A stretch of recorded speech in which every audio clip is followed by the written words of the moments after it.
All right. Make sure.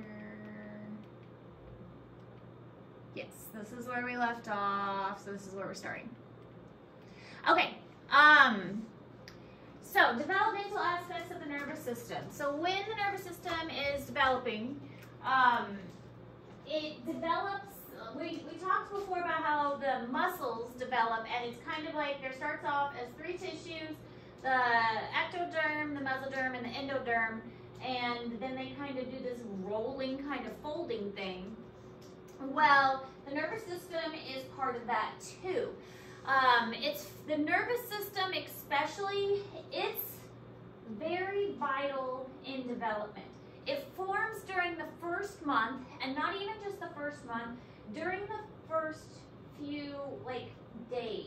It's one of the first things to develop, and it is so early on in development that it forms before even the pregnancy test even turns positive. And that means that the mother doesn't even know she's pregnant and the nervous system is already forming. So any maternal infection can have extremely harmful effects on the nervous system. It's a very critical time. So the hypothalamus is one of the last areas of the brain to actually develop. So no more neurons are formed after birth. So all of the nervous system formation is taking place during the prenatal area, or when the mother is actually carrying the baby. That's why if the mother is smoking, if the mother is doing alcohol, if the mother is taking drugs, all of that can have such a harmful impact on the fetus. The brain reaches maximum weight as a young adult, so your brain is still growing, but it's about to reach its full capacity. And we can always grow new dendrites, but the neurons themselves, most of them have already formed.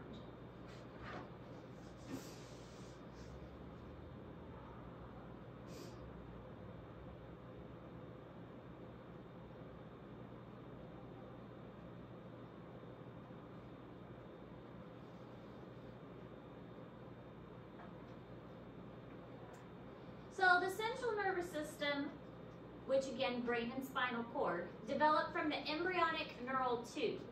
And the neural tube becomes the brain and the spinal cord, and the openings of the neural tube become the ventricles. So there are 4 chambers within the brain, and it's filled with the cerebral spinal fluid. We'll talk more about what the cerebral spinal fluid actually does. It's kind of like a cushioning and nourishing and like shock absorbing kind of thing. But the ventricles of the brain help to kind of divide the brain and have different purposes also, and we're going to get into that as well.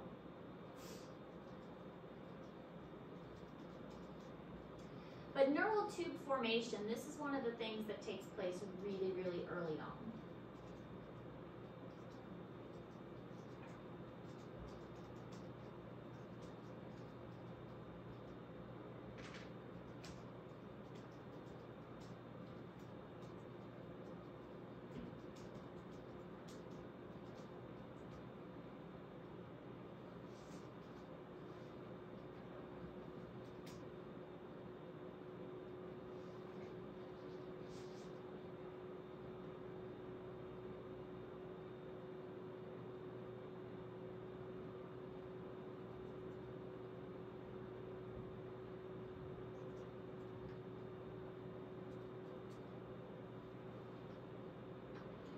So this is kind of how it works with the brain.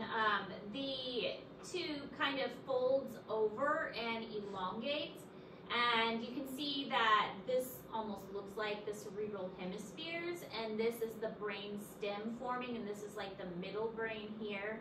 So it elongates and kind of loops down and makes that brain kind of shape. So this is in Google Classroom, but it starts off as like a little tube, and then it kind of makes these little bumps, and then it folds down into the typical brain shape that we're familiar with. So the ectoderm is what the brain and the spinal cord is formed from. Remember, the muscles come from the mesoderm. Muscles are from the mesoderm, but the neural tube and the brain and the spinal cord, that's going to be formed from the ectoderm. So the three layers, ecto, meso, endo. The ectoderm is going to form the neural tube and the neural crest. So this outermost layer is going to kind of roll and pinch and make this spinal cord that you can kind of see here. So it kind of like folds inward and creates this little hollow tube that's going to form the spinal cord.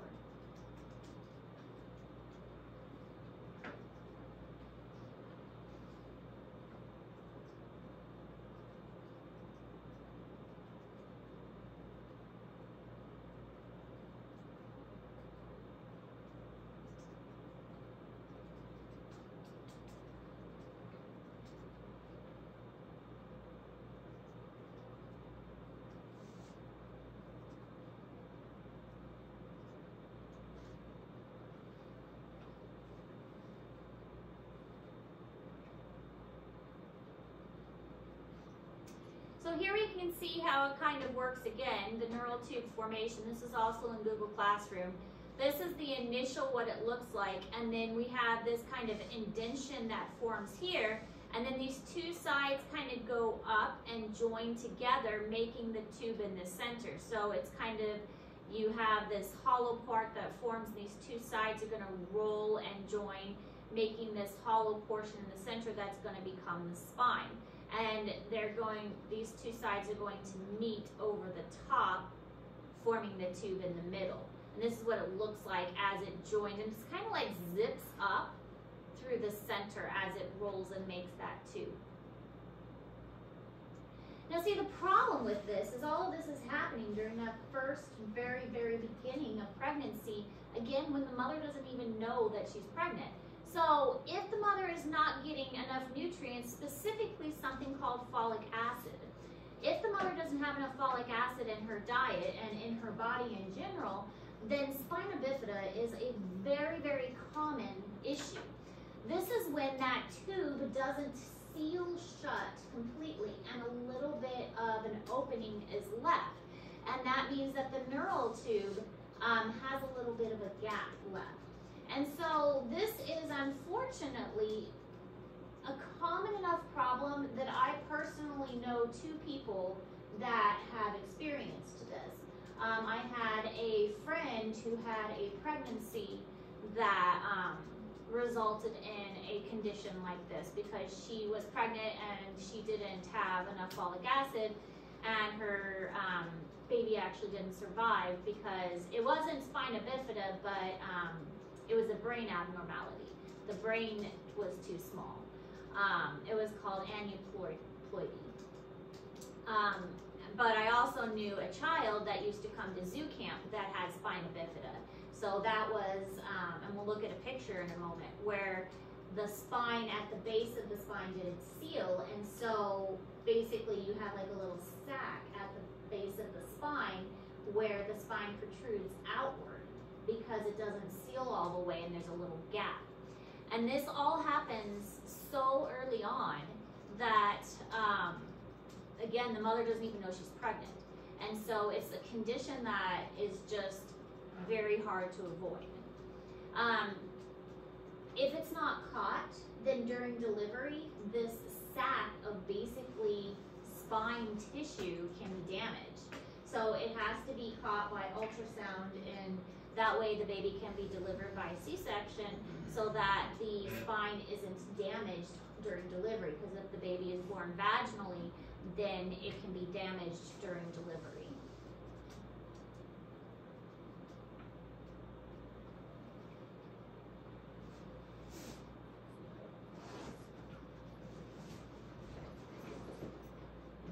And depending on where the fusion is, like where the gap is, it depends on what part of the body it affects. I mean, obviously, if it is lower down, like the child I knew, it was really low down, so his upper arms were fine, but his lower limbs didn't work, and he was wheelchair bound. But for my friend, it was the head, and so the brain didn't develop correctly.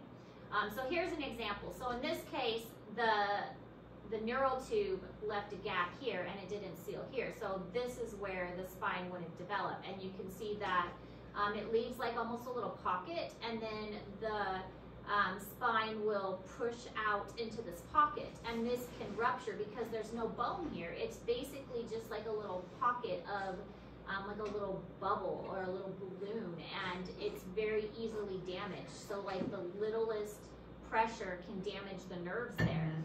Surgery can repair it, but it has to be very careful because all it is spinal nerves.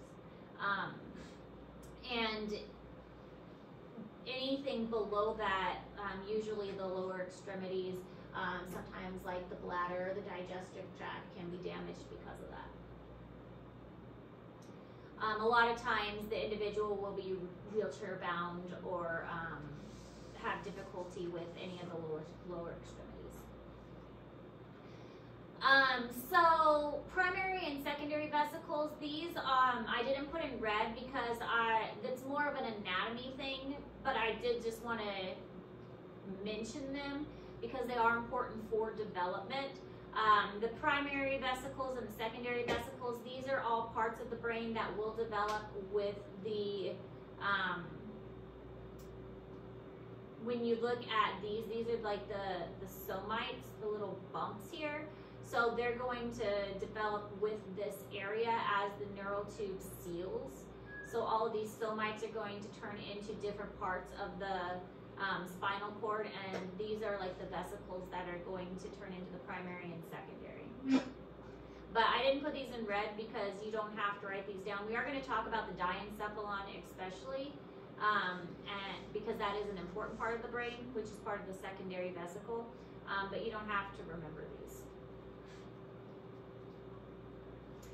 Now, the posterior neural tube, that is important because it has to do with how the positioning of the spinal cord works. So obviously a perpendicular or vertical one for a person who's standing upright.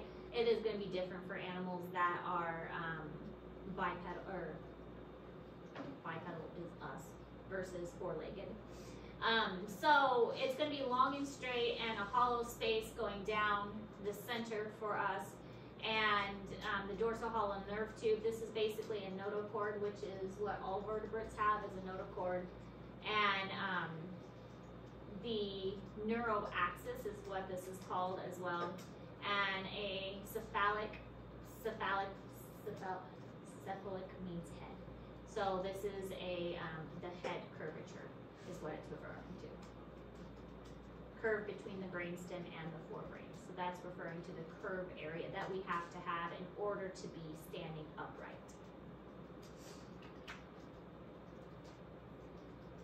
I can't talk today. Anytime you say cephalic or cephala, that's always referring to head.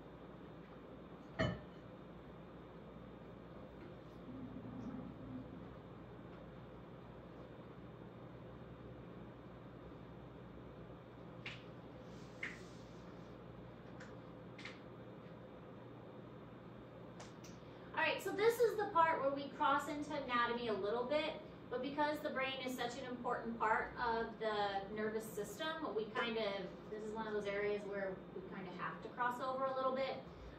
There's not really much of a choice. So there will be a little bit of crossing over with anatomy, but again, not much choice. Just kind of like with the neuron, we had to learn the parts of the nerve in order for it to make sense. We're going to have to learn some of the parts of the brain. We're not going super in depth, but we do need to know some parts of the brain in order to understand what the brain does. So, cerebral hemispheres, that is the main portion of the brain, and we're gonna learn like what the different parts of the cerebral hemispheres do, but that's like most of the wrinkly part. The diencephalon is the middle part of the brain, the purpley part, and then the brain stem obviously is this part, the brain stem, and there's a couple structures here we're gonna learn. And then the cerebellum is the back part. It looks kind of like wrinkly, almost like cauliflower, is the cerebellum. A lot of times people get cerebellum and cerebrum or cerebral mixed up, but cerebellum is at the back, cerebral or cerebrum is the same thing. Cerebellum, cerebrum.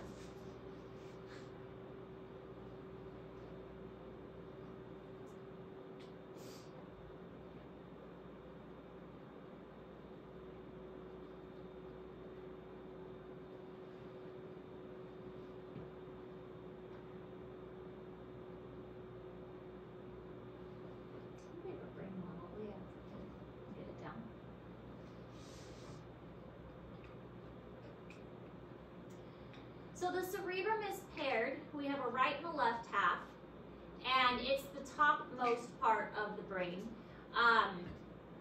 There's several different lobes, and the different lobes have different functions.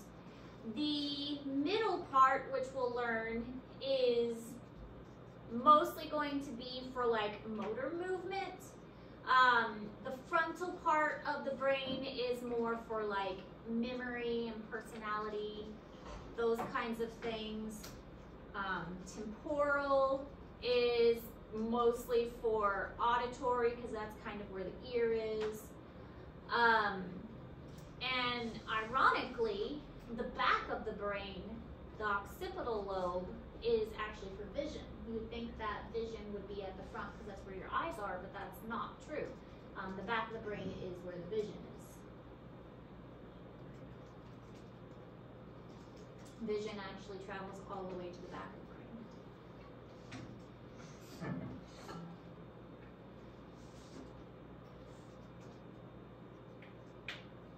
But at least like the side of the brain, that is for hearing, and also language. Hearing and language kind of go together.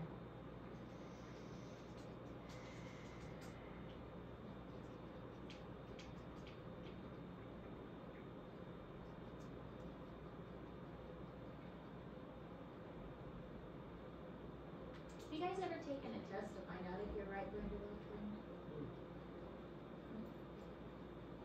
You know what the difference is? Can you like do one of the if you can't tell that way? That is one of the ways, yeah. Right brain is like more creative. Left brain is more like analytical. Yeah. Just notice way you can be better.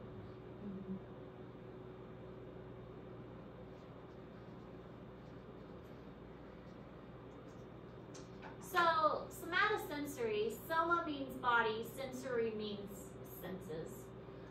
Receive impulses from the body's receptors.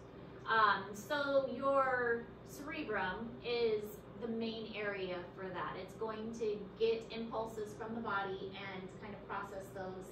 And there's been so much research done about this that we've basically figured out most of like this particular part of the brain is in charge of your foot. This particular part of the brain operates your finger. This particular part operates your knee. So we're pretty good at knowing where each part of the brain does what, for the most part. There was this guy, and I have an article about it. We might do the article if we have time. It's really interesting. He had a pipe go through his head, like through his head and out his cheekbone. And it was quite a while ago. Like some railroad. Yeah. Like, yeah. Yeah. And it really was the initial discovery and research about how the brain operated, because his personality changed so much after it happened. I mean, he survived, but it was a lot of the initial, hey, this is how the brain works, because his brain was obviously damaged from the pipe going through his head. And it allowed them to start the discovery of this part of the brain does this, because they were able to figure out, well, his frontal lobe was damaged, and so the frontal lobe must be in charge of this information. So it's a really interesting article and a really interesting study, because the frontal lobe they saw was mostly memory and mostly like emotion, which wasn't what they originally thought. And that's also why when they did lobotomies would go up through the nose and scramble the front of the brain. It would change people's emotions and change people's memories and make people more aggressive, because they were changing that fundamental part of them, which is what the frontal lobes were. Primary motor areas send impulses to the skeletal muscles, and the Broca's area, which is involved in the ability to speak. Broca's area is actually in the temporal side, which is temporal, we didn't talk about temporal bones, but toward the side of the head. So this is in Google Classroom, but auditory, temporal area, here's Brocal area, all of that is here kind of on the side by the ear. Speech and hearing are closely associated, so that is kind of on the side of the brain. And then the motor cortex is really just kind of along this central, a sulcus, and a sulcus is like the dip down, is like a groove down. And the gyres are the other folds. So those areas right here in the middle is where most of the motor areas are. So the frontal, again, is mostly like memory and emotions and personality. This is where most of the movement takes place. Primary visual stuff is at the back. This is speech and language, so Broca is speech and language. Auditory is hearing, so that's right here by the ear area.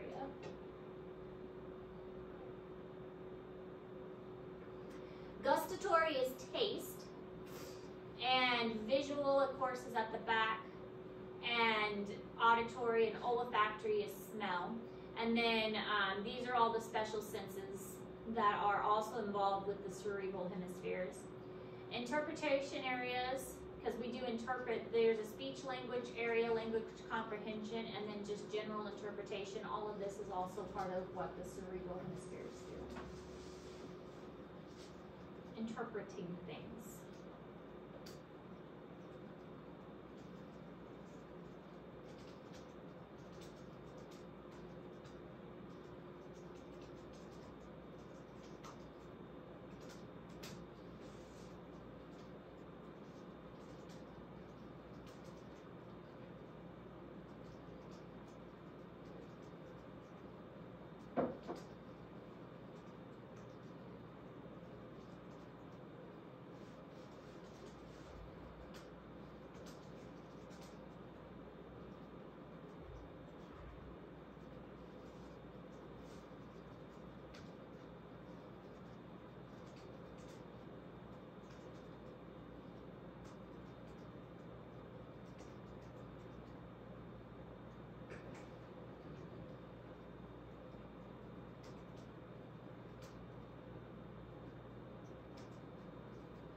This is in Google Classroom. So it had, and actually a lot of these pictures are going to be in Google Classroom. It's easier that way, so you have a visual of where these different things are. But visual in the back again, auditory on the side, olfactory for smell, olfactory smell also on the side. Language is the Broca, and that's going to be on the side. A lot of the somatic, again, somatic is body, and so all of that is mostly here in this center And that's where you're going to have like your legs and your eye movement and your facial movement. A lot of that is right here in the middle. Premotor area, primary motor area, all of that's mostly going to be here in the center. Gustatory is taste, also kind of here on the side. So this one is, these pictures, all of these are in Google Classroom. I thought this would be these pictures I liked because they're color coordinated. And so I put these in Google Classroom.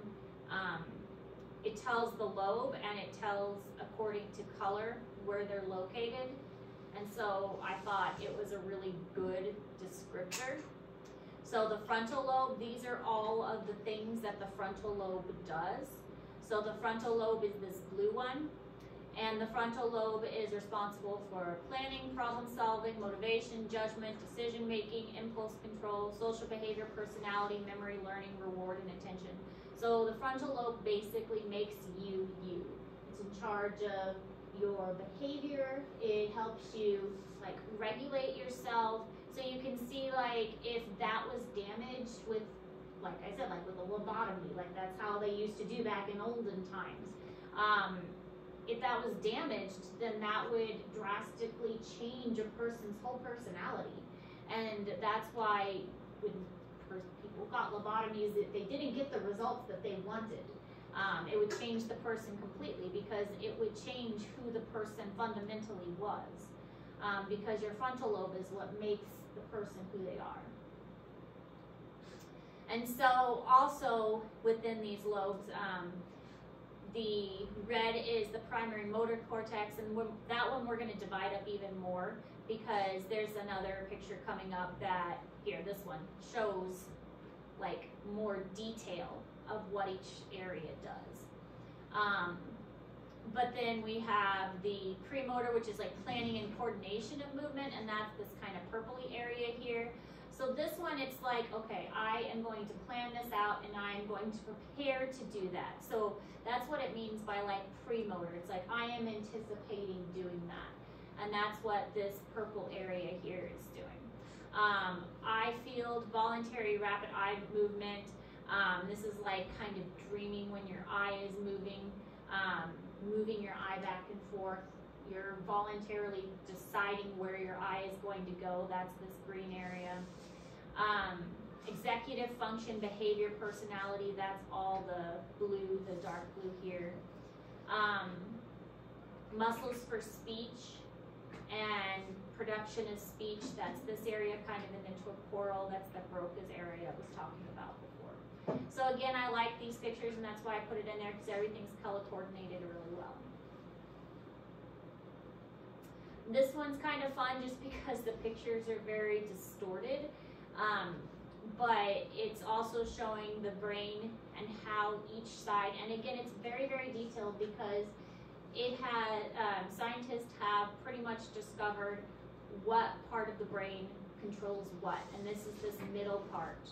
So our mouth is controlled by this portion right here. They've determined that. Somebody has gotten that part damaged and then they couldn't move their mouth anymore. That's basically how they've determined that. Somebody has gotten this part damaged and they couldn't move their foot anymore. That's how they've been able to determine that. So they have mapped out the brain pretty successfully and they have been able to determine what the different parts of our brain is able to do. And this is just another view of it, again, very, very detailed. And it's really kind of cool that they are able to say, okay, this one does our fingers. This area right here controls our fingers. And it's neat that they're able to be so precise with that. Parietal lobe. The parietal lobe is kind of the top of the brain. So our frontal, think front, parietals on the top of the brain. The parietal is touch, pain, temperature, pressure, and vibration. It also analyzes, recognizes, and also proprioception. Proprioception is kind of like your ability to recognize space. So I I know I kind of mentioned it before, like your awareness in space. Like I know that I can reach this cup. I just know that my arm is long enough to reach this cup. But I know I can't reach that stool. My body's just not going to reach that stool. But I know if I put this over here, I know I can lean to reach this. It's like your awareness in space. That's what proprioception is. Auditory stimulus and spatial and body awareness. That's what proprioception is. Even like if you close your eyes, you know where your body is in space, and you can still like touch your nose with your eyes closed. That's what the parietal section does. And then it breaks it down even more with the different colors again. So the purple is processing, analyzing, memory, recognition, proprioception. And then you've got the blue, which is sensory, auditory, somatosensory, and spatial awareness. Are we going to need to know all that? You will need to know at least the big ones, like proprioception would take place here. Spatial awareness would be in the parietal lobe. So, yes, the main ones at least. Yeah.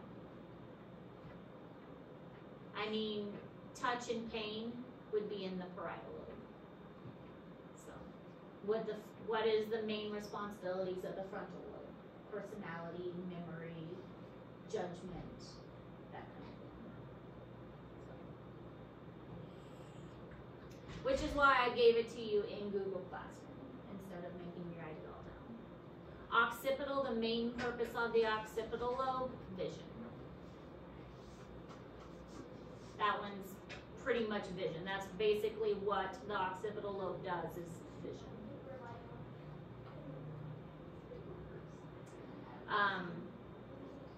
That's really all it does. Occipital is just vision. Temporal is mostly hearing and speech. Anything having to do with hearing and speech, that's what the temporal lobe does. Frequency, sounds, analyzing speech, analyzing sound, remembering sound, written languages, all of that is in the temporal lobe. There's this Renix area that's helping with like comprehending and understanding speech. Written things like understanding languages, that's all in this Renix area because some Renix guy discovered it.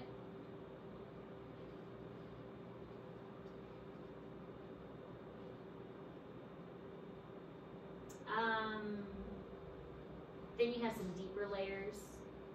The insular cortex, that one's taste, that's the gustatory is taste. Autonomic control, you guys remember autonomic, that's automatic. Your body automatically doing things. There's also this limbic system. The limbic is this inner portion, and this is the inner portion of the brain. So we're going to talk more about that a little bit later. So this is learning and memory, emotions, behavior, also some smell, which is this limbic portion. Also in Google Classroom.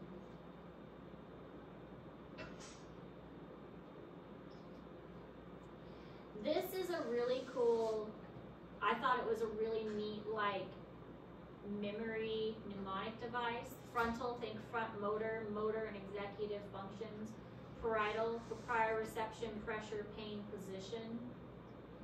Occipital, think ocular or binoculars for vision. Temporal, think tempo for hearing. Limbic, love, learning, emotions, and memory. So I thought it was a really kind of a neat way to help you remember what the different lobes were. So just kind of a good little mnemonic device. All right.